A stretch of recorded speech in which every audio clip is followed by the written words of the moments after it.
ভুয়ো তথা ফলস ভোটে এতদিন নোয়াপাড়ায় জিতেছে তৃণমূল কংগ্রেস। এবার ৪৫,০০০-এরও ভোটারের নাম বাদ পড়েছে নোয়াপাড়ায়। তার ফল ভুগতে হবে তৃণমূলকে।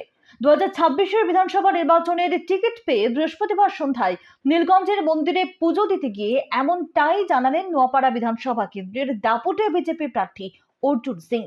প্রচারের আগেই পুজো দিয়ে স্বমহিমায় দেখা গেল অর্জুন সিংকে। তৃণমূলের বিরুদ্ধে তিনি বিস্ফোরক প্রথম দিন থেকেই। তিনি আত্মবিশ্বাসী যে তিনি এবং তার পুত্র একসঙ্গে বিজয়ী হয়ে বিধানসভায় যাবেন। প্রসঙ্গত, অর্জুন সিং এর পুত্র পবন সিং ভাটপাড়ার বিধায়ক এবং এবারের বিজেপি প্রার্থী। তবে ভাটপাড়া ও নোয়াপাড়ায় শুধু নয়, অর্জুন সিং জানালেন ব্যারাকপুর লোকসভার অধীনস্থ সমস্ত বিধানসভা আসনে জেতার জন্য বিজেপি ঝাঁপিয়েছে। তৃণমূলের প্রার্থী দিনাঙ্কুরকে ফুৎকারে উড়িয়ে তার নাম মুখে না নিয়ে ব্যঙ্গ করলেন অর্জুন সিং। পার্থভৌমিকের সম্পর্কে তিনি বললেন, কারচুপি করে জেতা সাংসদ। তবে সিপিএম প্রার্থী গার্গী চ্যাটার্জি সম্পর্কে সৌজন্যমূলক মন্তব্য শোনা গেল তার গলায়।